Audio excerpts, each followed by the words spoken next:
Good morning. Good morning, everybody. Welcome to day 2 of the ALIPH Forum. I hope that you all had a nice evening. Thank you again to our hosts at the DCT Abu Dhabi for the lovely, lovely evening. And tonight we have more great visits and meals in store for you. But let's start with the morning's plan. So in a few moments, we will start with our opening plenary, followed by a short coffee break and then some workshops.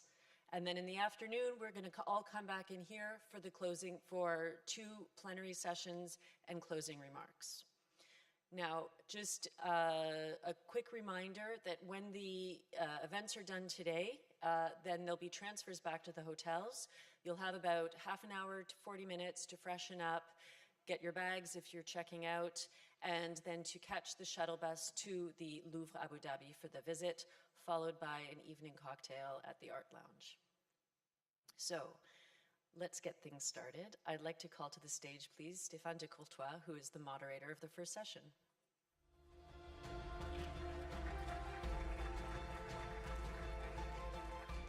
Mesdames et messieurs, chers amis, c'est un honneur pour moi d'animer ce matin le premier échange de la journée en séance plénière autour de la question « Quand la protection du patrimoine construit la paix ?» La protection du patrimoine dans les zones de conflit semble When protecting cultural heritage builds peace, while the protection of heritage sites in conflict zone might seem obvious nowadays, that wasn't the case for decades. We witnessed destruction of the Buddhas of Bamiyan, the Sufi mausoleums of Timbuktu, and the temples of Bil in Palmyra. Only then did we realize that heritage could be directly attacked as symbols of dialogue between cultures. Those monuments aren't only stones, but the trace of an ancient history, a continuity with our ancestors, and a landmark for future generations. We also know that the difference between tangible and intangible heritage can be questioned. This was stressed yesterday morning. We shall discuss these notions as well as the anticipation of the needs of preservation, like oral memory, living languages, the necessity of inventories and documentation, as heritage also has enemies other than war, like poor urban planning, lack of education, ignorance, and identity-related tensions. Allow me to call on stage Madame Aparna Tandon, Mrs. Krista Picat, Madame Krista Picat, Monsieur Vincent Cayol, Mr. Vincent Cayol, Monsieur Sotos Ktoris, Mr. on peut les applaudir effectivement, Monsieur Jaikondir Kaidarov, Ali Monsieur Tunjai, Jakondir Kaidarov, Dr. Sotos Ktoris et Ms. Aparna et Monsieur Vincent Cayol.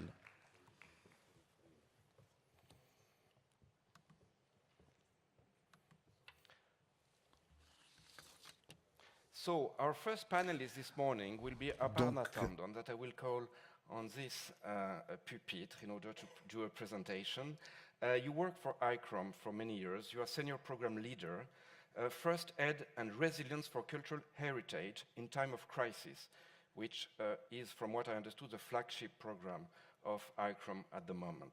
ICROM was founded in 1956, 5 member states at the beginning, 138 now. Your action, Aparna, is mainly to explain that heritage is not a concept frozen in time.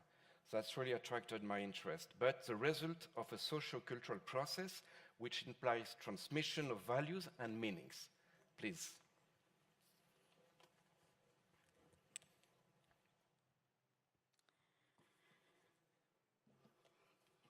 Thank you, Sebastian, and good morning to all of you. I would like to illustrate what Sebastian just said about cultural heritage being a socio-cultural process, an experience, a negotiation, by a small presentation that I have prepared for you this morning through a small presentation. And I would like to begin by asking a simple question to all of you. And in some ways, the answer is implied. Is being able to play music at a social gathering or pose for a selfie, thank you, a pose for a selfie in front of a historic monument, an indicator of peace?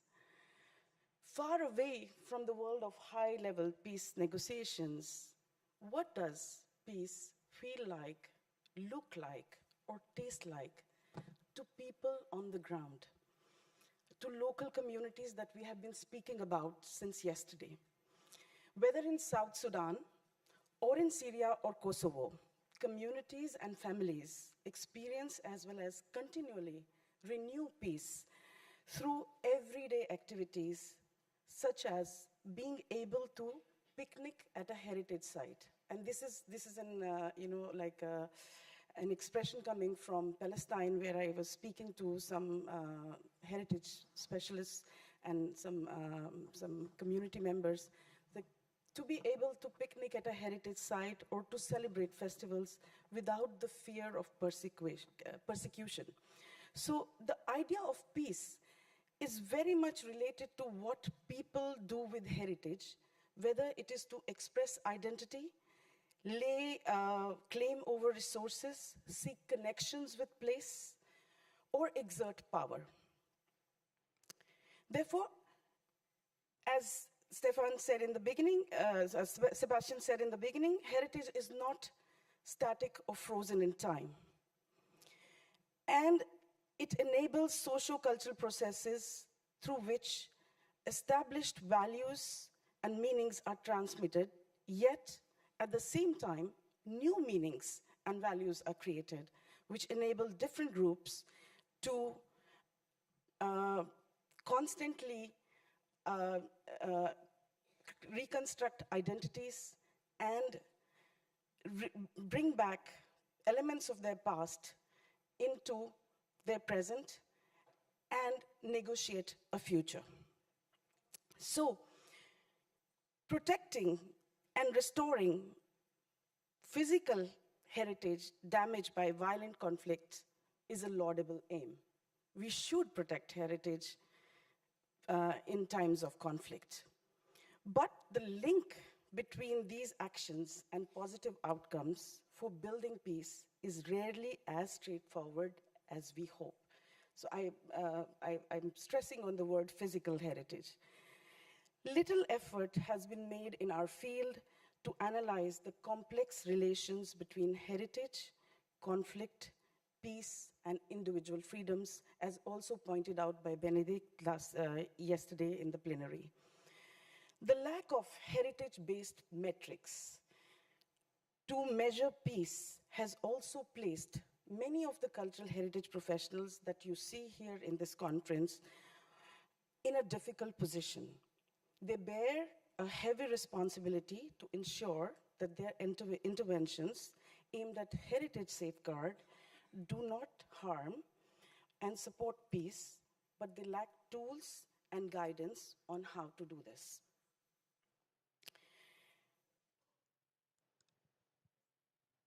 Therefore, as the interest in using heritage in peace building grows, there is a need to support this work with greater resources, targeted capacity development, and specific tools that help to measure the efficacy of heritage conservation,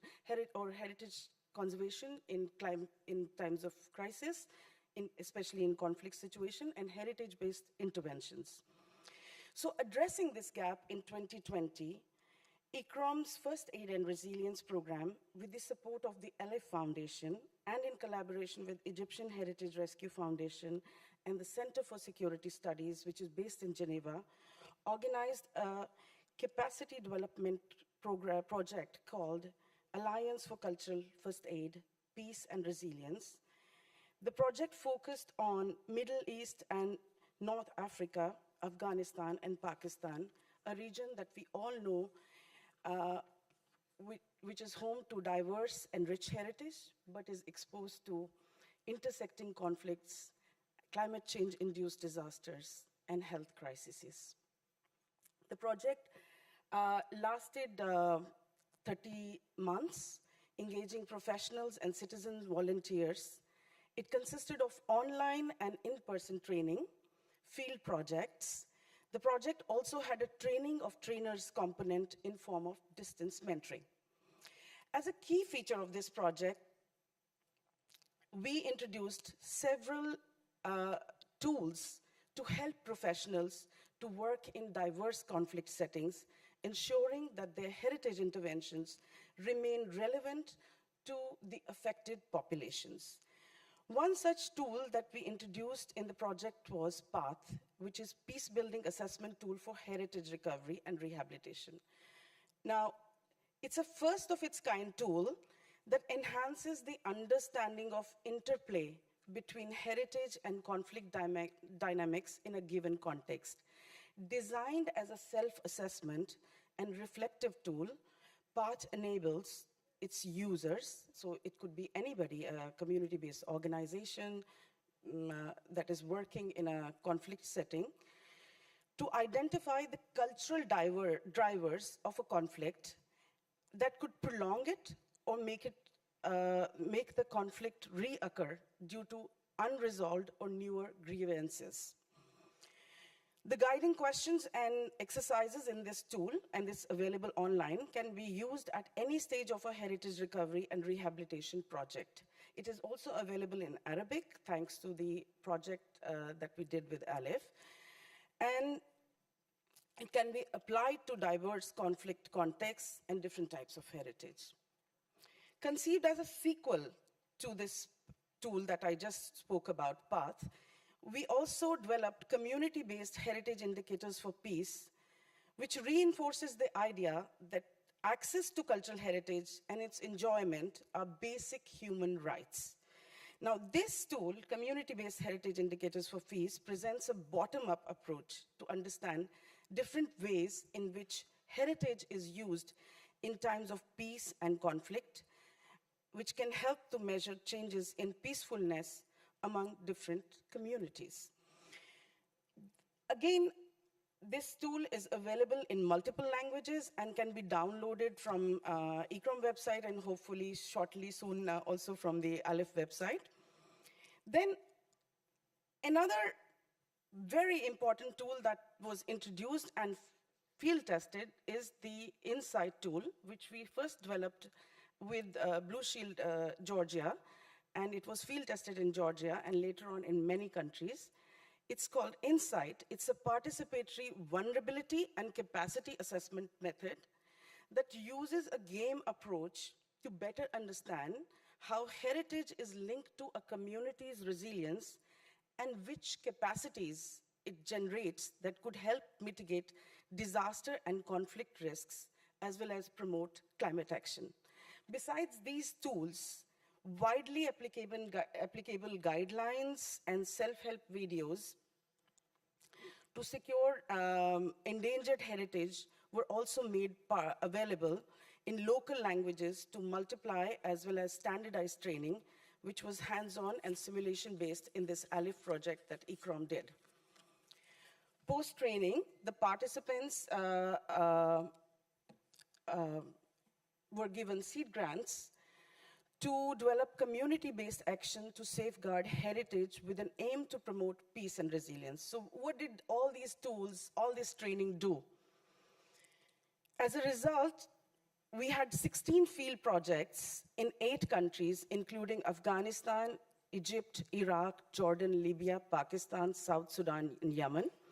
And through these field projects, 20 cultural first aiders in turn trained 262 other professionals in their respective countries. So look at the scale of exponential scale of growth.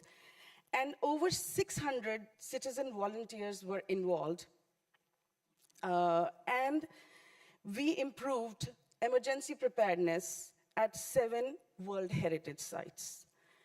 The focus of all these projects remain on what community considers as significant heritage. For example, a project in Yemen focused on safeguarding endangered recordings of songs and poems banned in parts of the country, and the local community was engaged in documenting and prioritizing the recorded content, while another project in Iraq documented Moselvi songs using a phone and web-based application.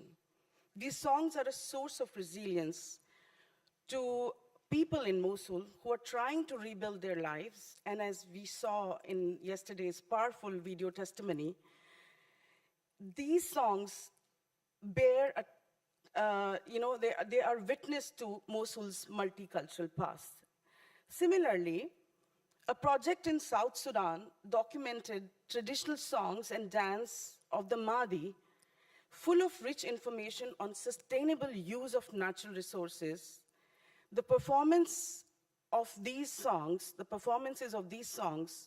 provide opportunities for intercommunal dialogue and intergenerational exchange. So it's very important in South Sudan's cultural life to have these performances.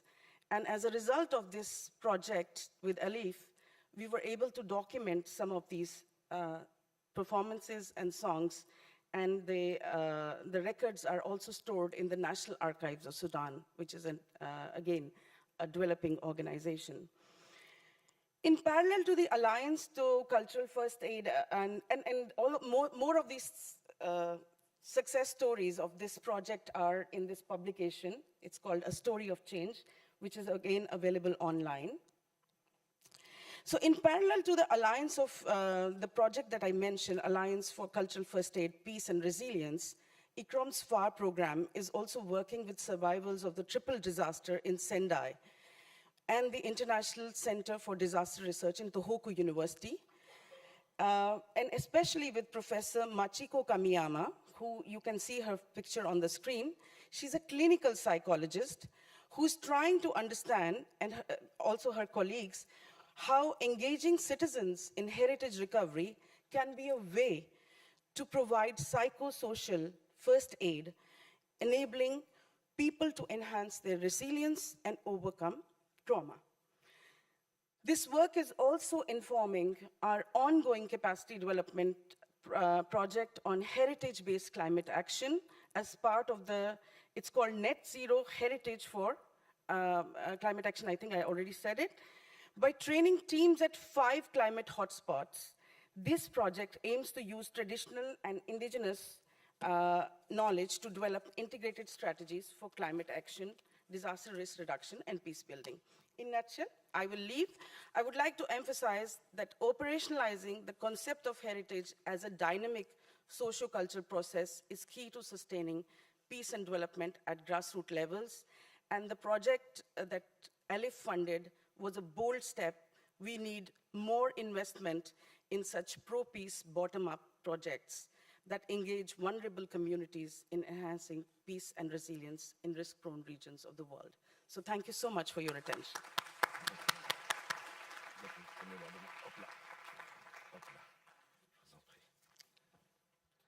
Thank you very much, Aparna. Now let's continue with Krista Picat, who do represent UNESCO. This morning, you are director. Your program is Culture in Emergencies, and for the last 10 years, you've been working in Central Asia on a different scale. You were in Almaty in Kazakhstan, and you were in Tashkent, also in Uzbekistan. And you're covering all the projects funded by ALIPH in the name of UNESCO. Just a little parenthèse, your Secretary General is, not Secretary General, your Director, sorry, is in Mosul today, Audrey Azoulay.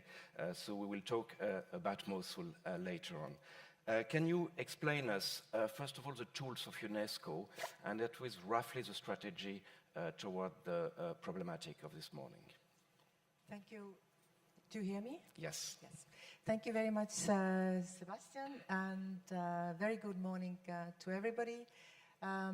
So UNESCO, of course, is a United Nations educational, scientific, and cultural organization, actually established in the wake of the Second World War. It's obvious that we have a very strong mandate in building peace. The constitution of UNESCO starts with the words, since wars begin in the minds of men, and I should add women, it's in the minds of men that the defenses of peace must be constructed.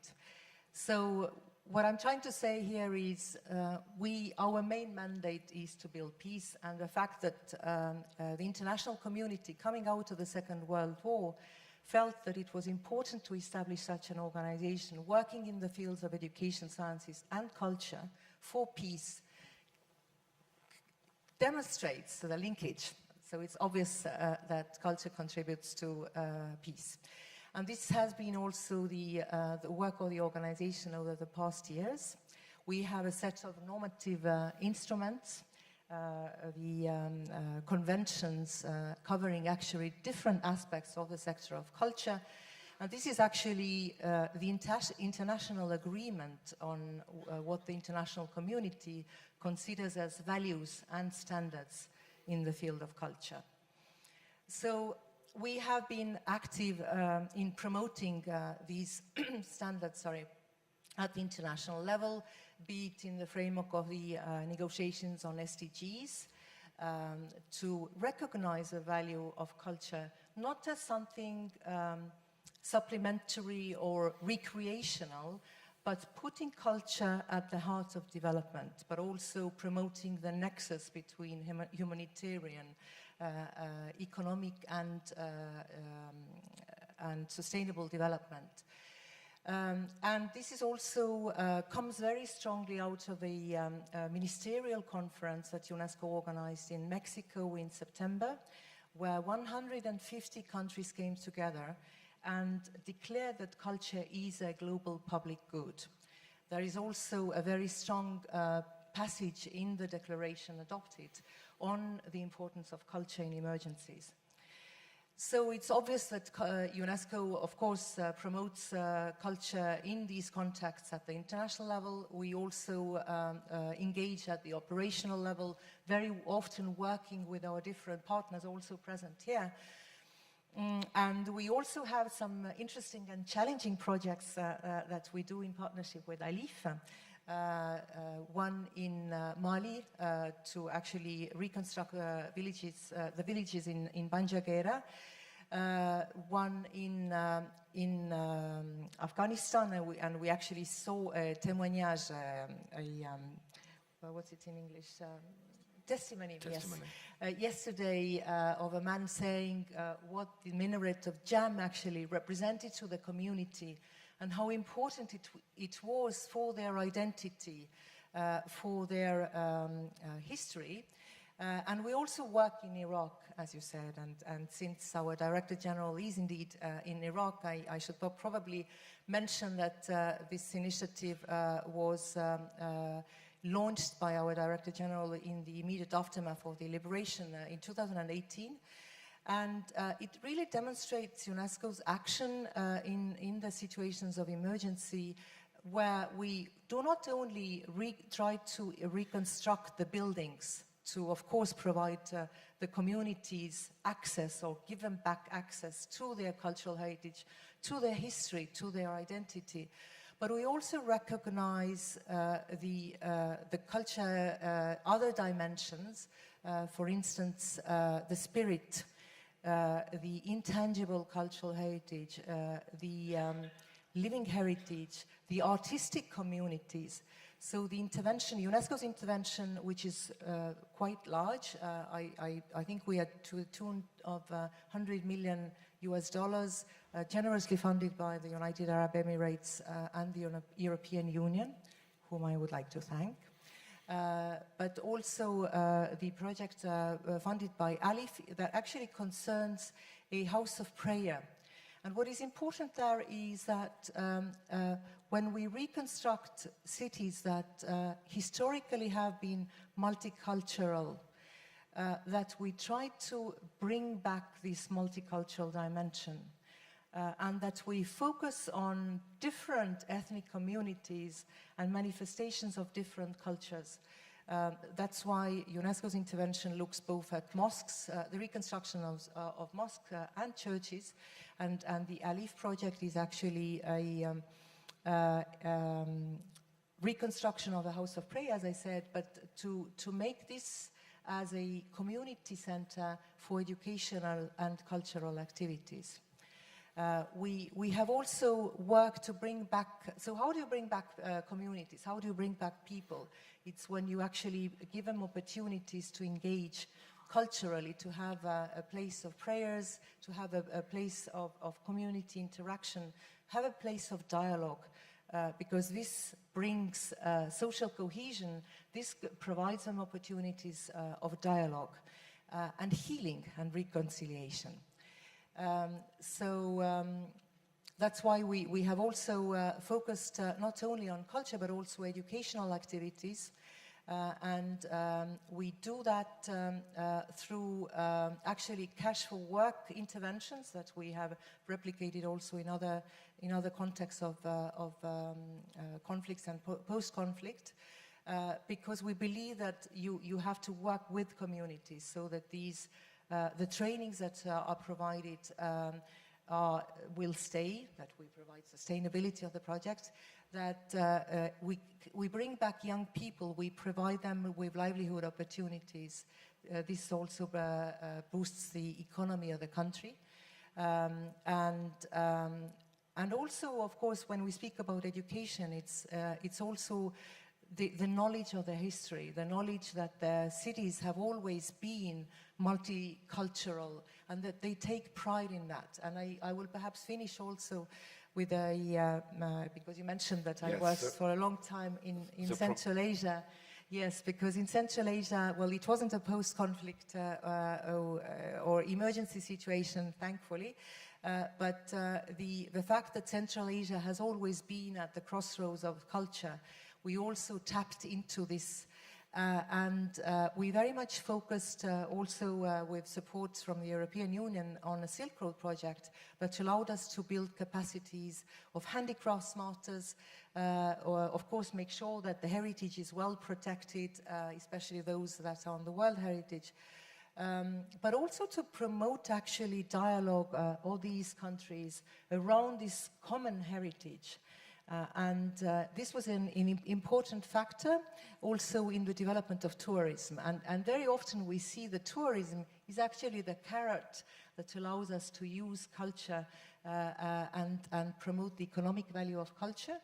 And through that, through recognizing the economic return and interest in helping also the communities get their livelihoods, that we get the recognition of this multicultural, multi-ethnic diversity that exists, and that we also transmit to the younger generations this pride of these regions that have always existed as such, and that they celebrate diversity that exists and take pride in it.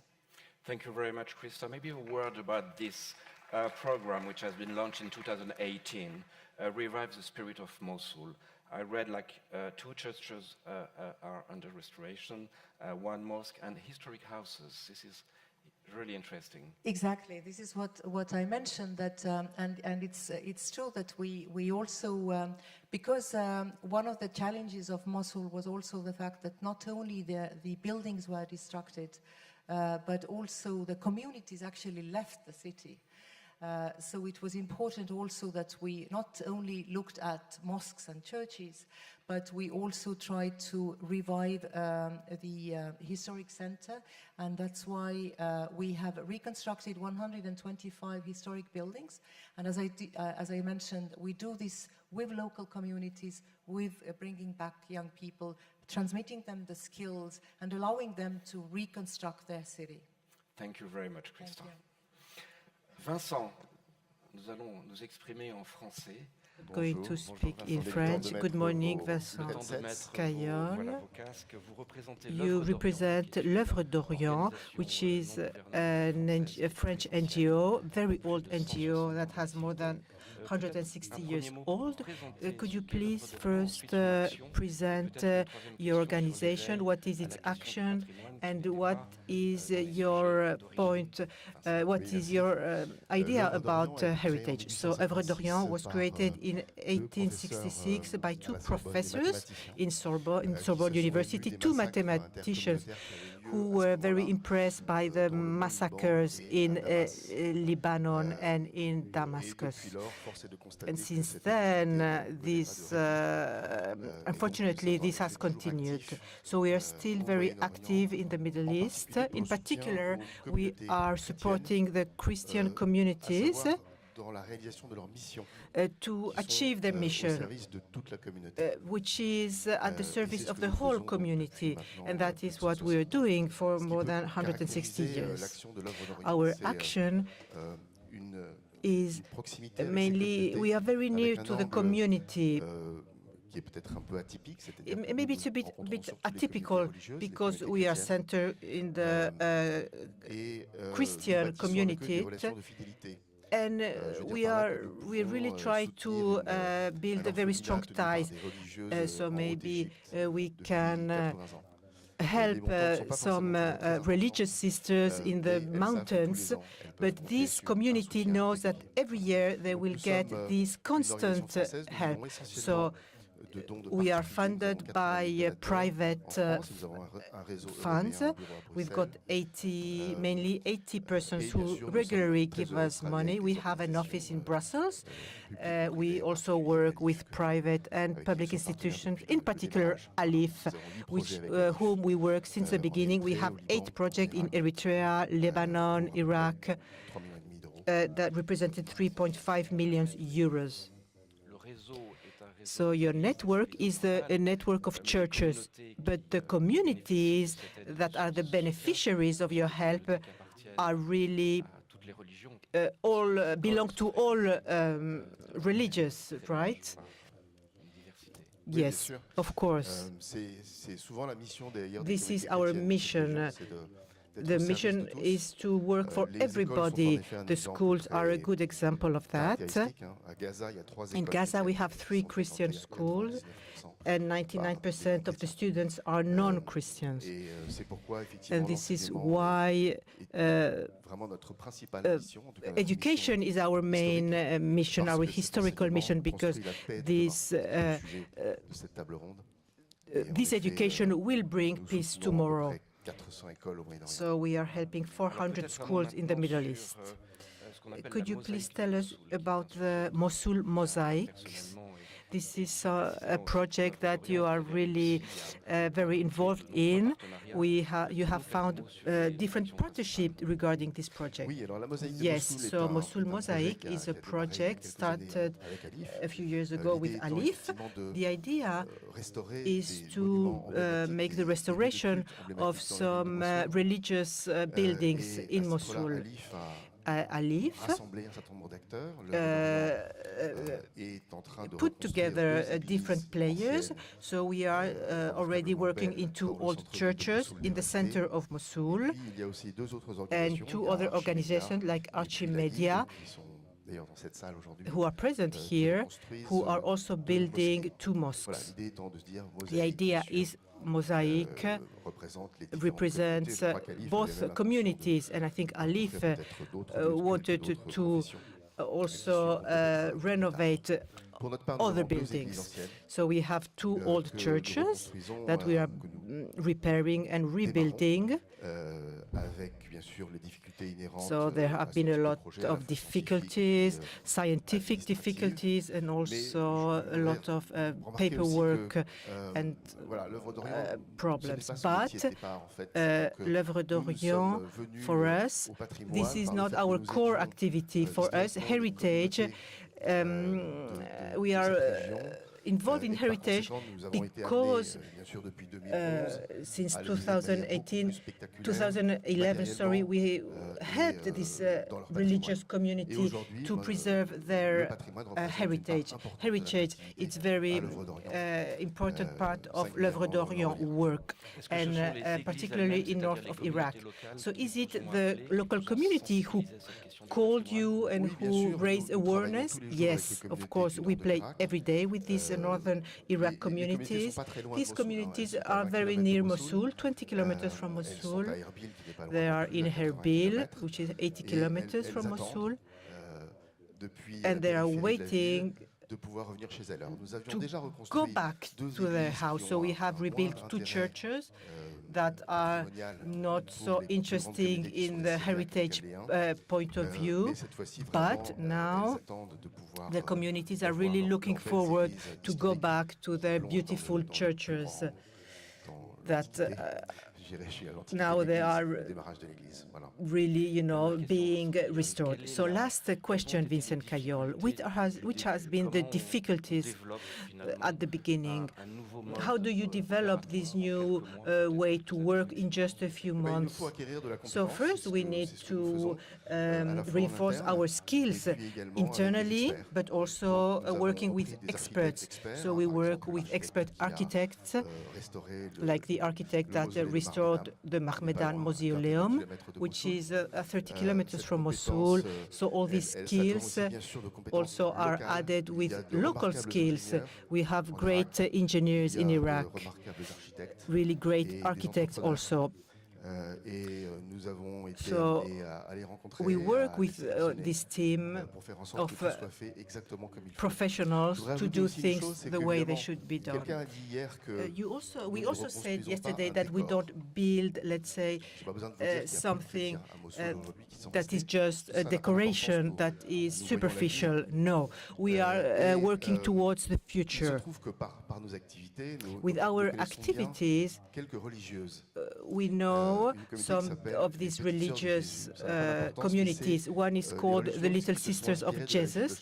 So these communities have a mission, which is to live among Muslims. And this religious community who now went to Erbil, I went back to their original site, and they saw that their house had become just some ruins, and they were really sad about the situation.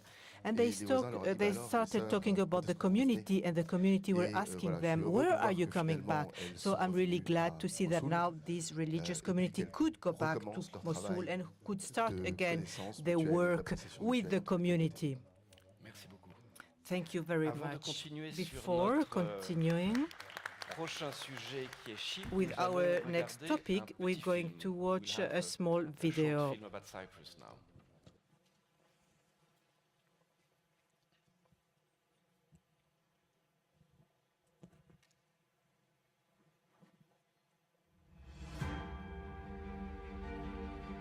An agreement reached between Greek Cypriot and Turkish Cypriot leaders under the auspices of the United Nations in 2008 paved the way for the Technical Committee on Cultural Heritage.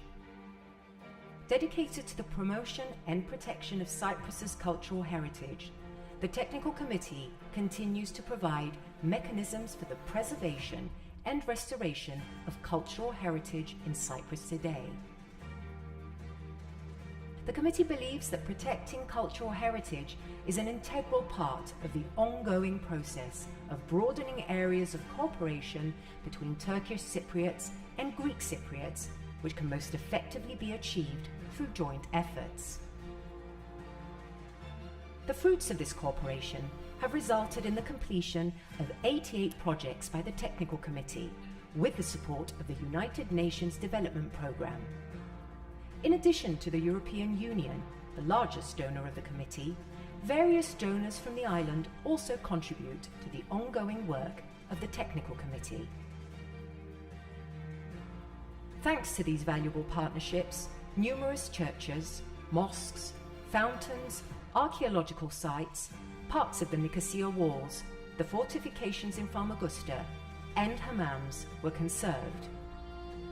Located all across Cyprus, these monuments and sites are a testament to the shared heritage of the island.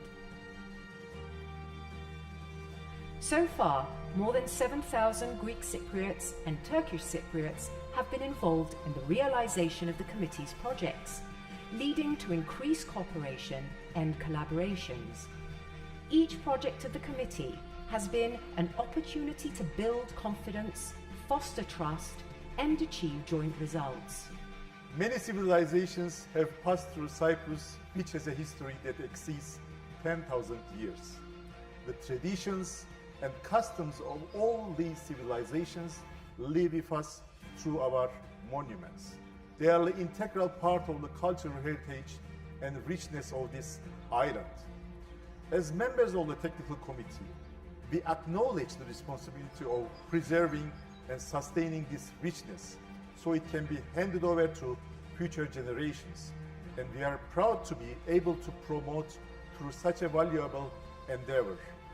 We believe in the spirit of cooperation, and with this spirit, we are determined to work in harmony to continue contributing to our island's cultural richness.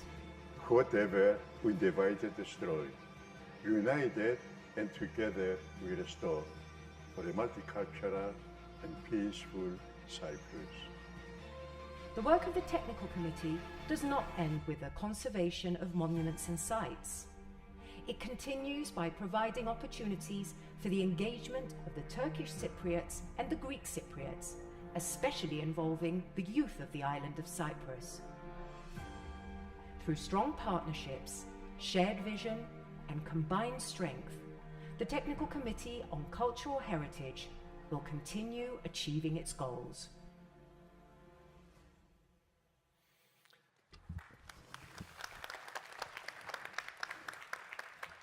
So we have three persons who will speak this morning about Cyprus: Sotos, Jack Unger for UNDP, and Ali Tunjai that we saw on the film. So Sotos, you are not on the film, it's your predecessor which was on the film. If I may ask you, the first question is to explain us a little bit what is this concept of technical committee which has been developed in Cyprus. Thank you, Sebastian. Good morning, everyone. Allow me firstly to give some historical information very briefly, Sebastian. In Cyprus, there is since the 1960s an ongoing political conflict.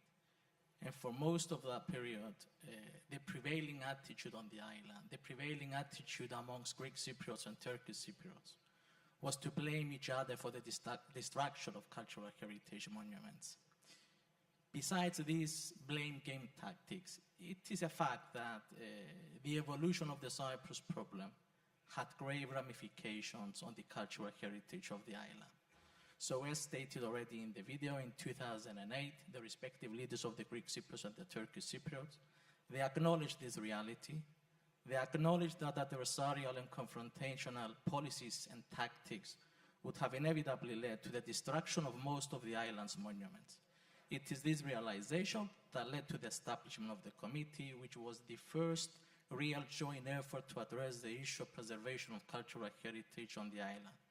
And this indeed constituted a historical shift from the confrontational approaches of the past, not only because the policies of instrumentalizing cultural heritage for the achieving political goals was abandoned, but thereafter because cultural heritage became a mechanism of cooperation, peace building, and reconciliation.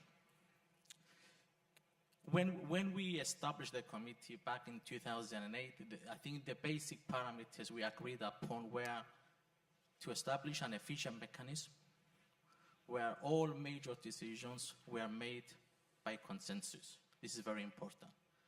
The second important parameter was that we agreed on a common vision on cultural heritage, which basically states that all monuments inherited to us by history were to be considered without any distinction as the common shared heritage of all people residing on the island of Cyprus.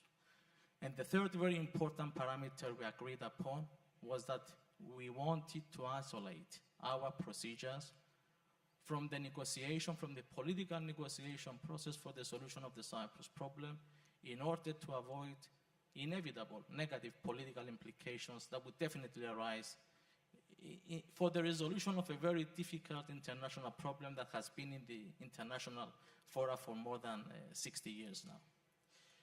I think we have managed to do that.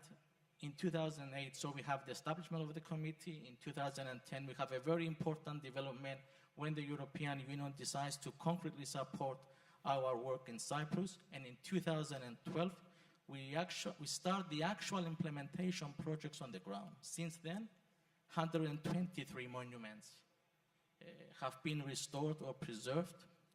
a very important number, which includes significant religious sites of great semiological and symbolic significance for all Cypriots, archaeological sites, secular monuments.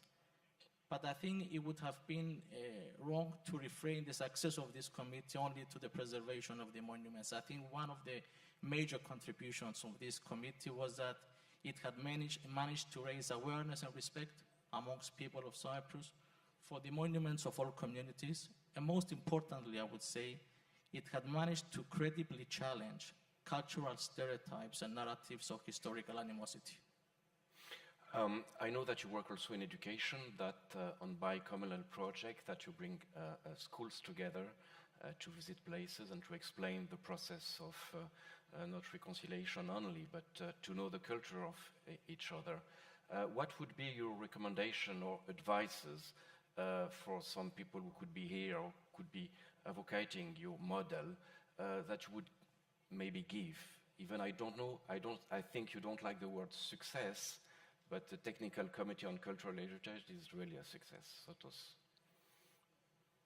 To concentrate on the technical approaches in order to avoid political implications, to show patience. You can only achieve long-term results by being patient, to be flexible, to understand the position of your co-members in the committee from the other community, to be able to see their challenges as well, to see their problems, and act accordingly in a constructive manner, not to publicize negative developments, never. This undermines the legitimacy of the whole project in the society. To engage communities in order to address the issue of sustainability and the very important issue of maintenance as well. And in general, to try to use this mechanism not only for the preservation of monuments, but in an effort to challenge dominant, intangible, and nationalistic narratives on the public sphere is very important as well. Thank you.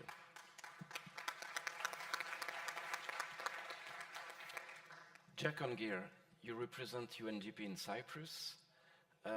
Your participation is essential to that process because you are the facilitator of the whole process. So can you explain us, technically speaking, how it works and what is your vision of the technical committee and the future of the heritage in Cyprus?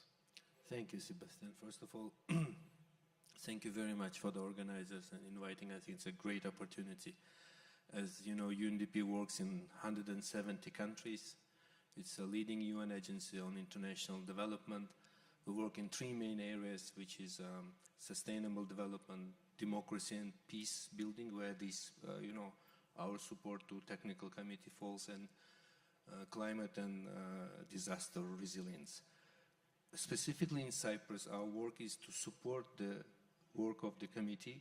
This is our paramount goal, to enable them to deliver on the promises and also to bring more reconciliation and promote dialogue and build confidence.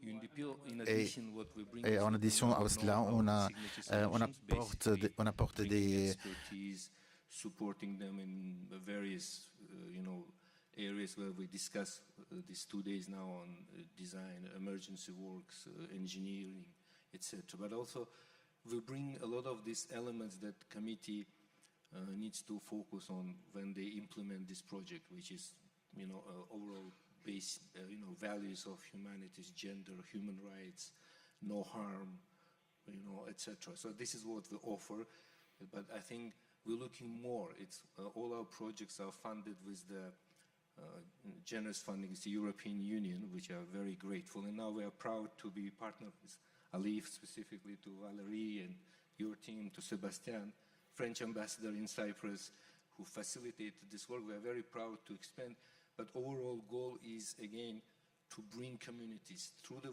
heritage to more, peaceful, coexistence, regardless of political dimensions that Sotos mentioned. That's the paramount. And I think personally that cultural heritage plays a most important role in this, because it's like history, but also its present and the future generations. We mentioned the youth, how we're focusing on youth. I think what we leave for future generation is very important. And we are very grateful to all experts present here. This work is enormous. And I was just referring to, like, we work in the post-conflict or frozen conflict scenario. In some places, we operate after the conflict, crisis happened. But what to do during crisis? I think ALIPH is doing great, example of this work. Like, I don't want to bring this comparison, but ICRC, they operate during crisis to saving human lives, etc. So cultural heritage is very important for humans. I think we need to be able to operate even during crisis to preserve this heritage for the better of the future generations. So your idea, Jakonge, is to create a Red Cross for heritage. So it can. Pardon me? You want to inspire a Red Cross for heritage. Yes, I think this is what we need to do. I think we have the scenarios, we have excellent expertise around, but what to do during crisis is very important. Again, we operate in post-frozen conflict scenarios after the incidents unfortunately happened, but again, ICRC is able to operate in the domain during. But I think it's a very important discussion. We'll be looking further. One last question, Jakonge, about Cyprus. When you arrived in Cyprus, you didn't know anything, I guess, about the technical committee. So you learned everything on the ground by listening to the people and the two co-chair who are here this morning. Do you think this system can be implemented in different conflicts, post-war zone, or how do you see that from a UNDP point of view? I think it's one of the best practices that happen naturally. We don't see in many places this, the committees that established. It's a political commitment. Also, we would try to avoid the politicization of the work, but this was the commitment to establish this platform for the two, communities to interact. I think it's very important. And UN brings this, more implementation, like we have these signature solutions on procurement, HR, other administrative, that helps them to focus on the main work that they're doing. I think this combination is very, important, also from the cost effectiveness, side, because we focus on delivery, while they focus mainly, I support these two very great people to focus on the main, overall overreaching goal of this preserving cultural heritage for peace and conflict prevention. I think that's combination. They need us and we need them to be able to deliver. I think this, combined efforts, they bring these results that you saw in the beginning. Thank you, Jakonge. Please. Ali Tunjai, you represent the technical committee from the beginning of it. You participated more than 15 years ago, if I remember well, about the beginning. How it started, from your personal experience, Ali? Actually, my colleague and friend Sotos mentioned it very clearly. There was this ongoing blame game, and each side was blaming each other for the destruction of the heritage, destruction of the religious buildings. But, I mean, we were not reaching anywhere, actually. Destruction was continuing, but, I mean, we were not solving this problem. So, I mean, in the case of Cyprus, I mean, we are more luckier than the other conflicts, actually. It was not a religious conflict, it was a nationalist one. And apart from a few examples, there wasn't any deliberate destruction of the others, let's say, other groups' monuments, actually. In our case, the main problem was abandonment, because there was this movement of populations, and lack of maintenance, actually. I mean, after 50 or 60 years, I mean, without maintenance, I mean, I think it's we can easily actually imagine what will happen to those monuments without the communities. So initially, I mean, we tried to understand the problem. Actually, we conducted many visits to all over the island, to mountains. I mean, to mountain villages and everywhere actually to understand the problem. And we realized that, I mean, we had to deal with at least 500 abandoned religious monuments. And apart from this, we also realized that there are also secular monuments which also needed our attention on both sides of the island. So, I mean, with this understanding, I mean, we started to prioritize the monuments according to their needs, and actually, initially, we were not, we were aware that we need some funding to do something, but there was no funding. And in the first 2 or 3 years, we were going around, and I remember we were cleaning the churches, mosques. I mean, we were trying to repair the windows and gates. Luckily, in 2010, 9 and 10, European Union approached us, first to actually finance a very comprehensive study on the inventory of the monuments. So we managed to do at least 2003, we managed to complete the inventory of 2,300 monuments. And upon this experience, EU started to give us money in 2012, and we managed to work in the field. So this was the beginning.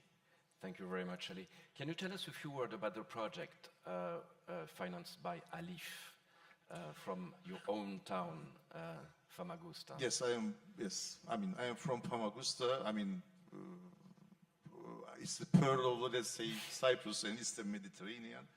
But you know, due to this political problem, you know, there is an internationally recognized government, and there is another administration which is not internationally recognized.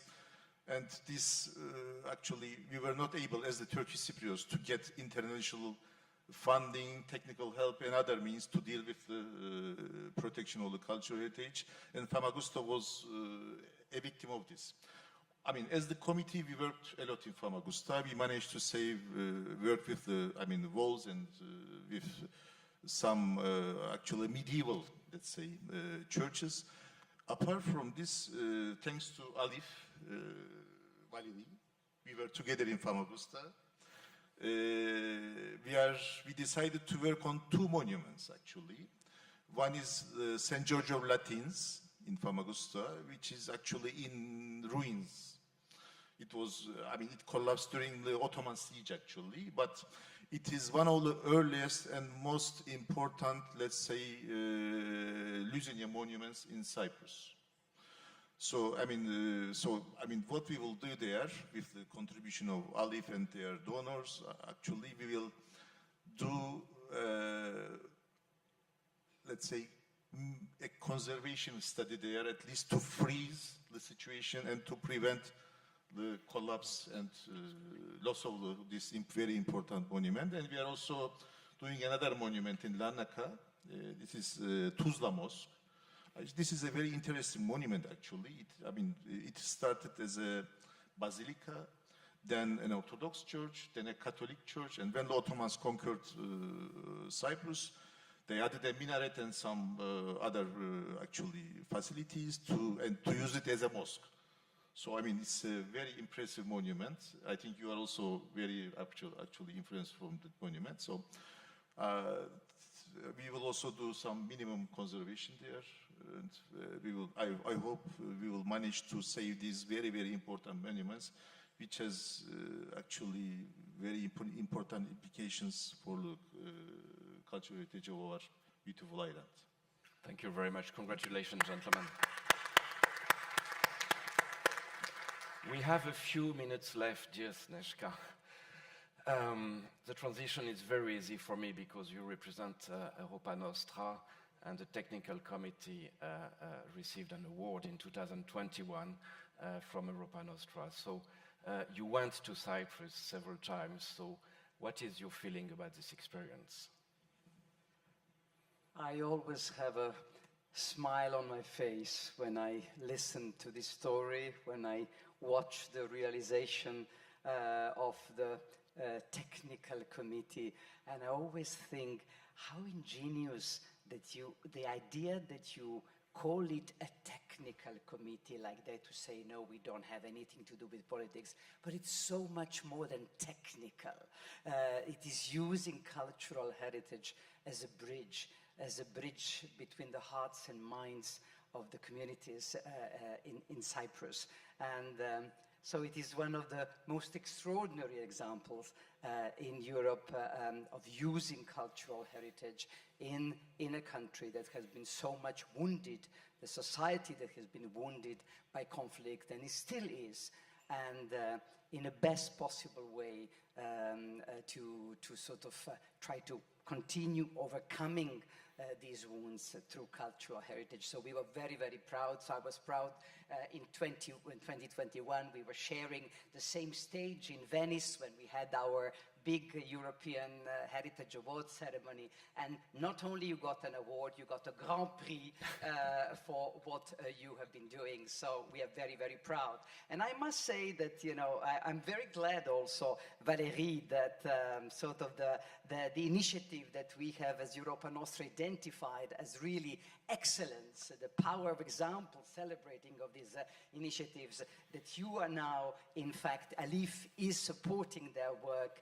And there is another example of such a winner, and I see the director of the National Museum in Bosnia-Herzegovina from Sarajevo, also a winner of our Grand Prix back when we have sort of applauded the employees and activists who were fighting to preserve that museum. They were going to work 3 years without getting a salary because they wanted to save this museum, and that now ALIPH is also supporting that. I think this is a wonderful example also of how an organization like Europa Nostra, which is not a foundation, so we do not have funds to give to heritage projects and initiatives, but we can identify extraordinary projects, the ones that deserve an award, or projects that needs support.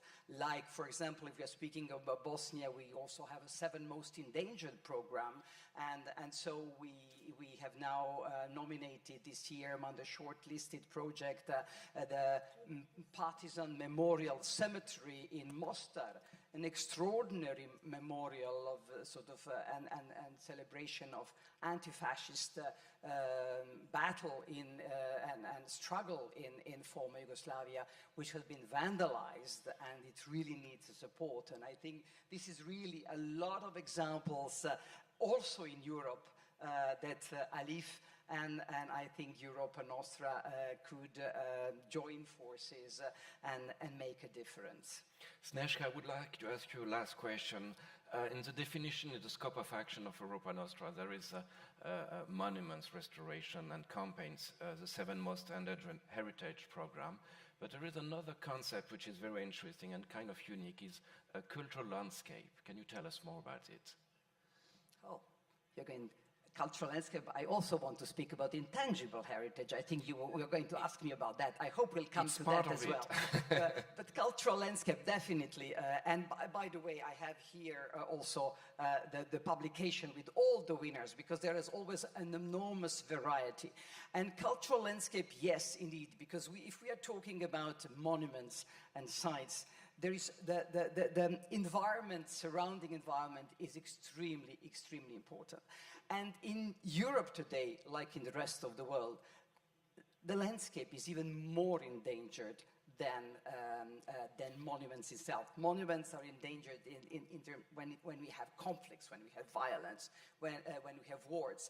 But in peacetime, landscapes are immensely endangered by all sorts of developments that are not sustainable and that are not in line with all the high standards that Europe and the world have developed for the protection of cultural landscapes. And they are also including urban landscapes and historical urban landscape, but also in rural areas. So this is something that we feel very strong about it.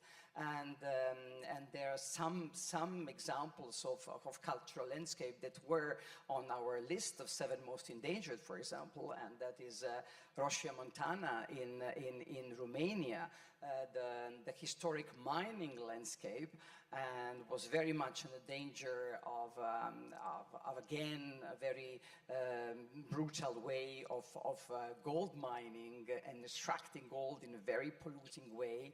And citizens, civil society organizations got to act together, and believe it or not only they're not doing gold mining, it is now on the World Heritage List in danger, because still the threat of that landscape exists.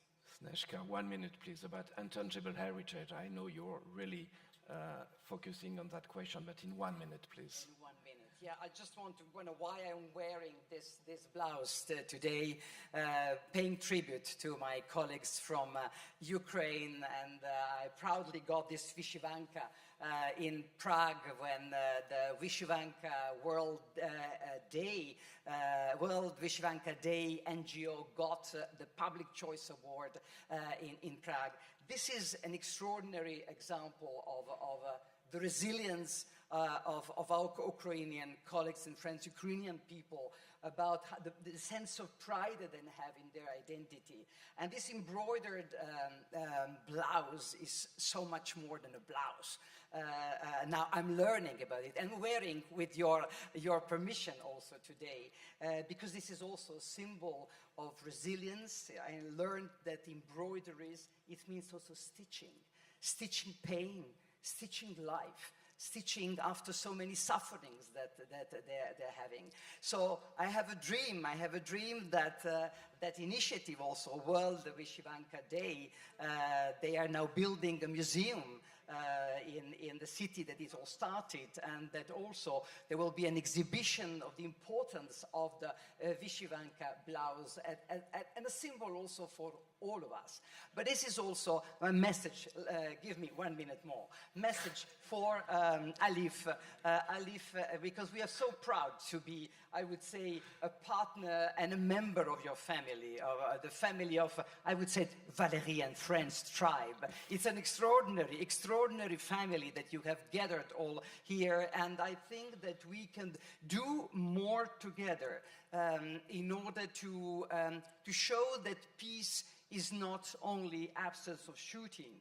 There is so much to be done on a longer term to promote peace in the hearts and minds of the people. And I think your budget of around 100 million euro, it sounds like a great budget, but it is the price of 10 kilometers of highways building. What is the price of building peace? I think you deserve to have a budget of 10 times more, at least 100 kilometers of a highway. It's worth. So I think together we can do that activism, action, and convince the European Union. I think they could much more support this time of action, and we stand there to do that action together with you, because it's also about solidarity.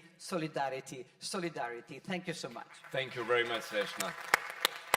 Thank you all for this fantastic panel, I have to say. Now let's have a coffee break. Merci beaucoup. To you. Merci.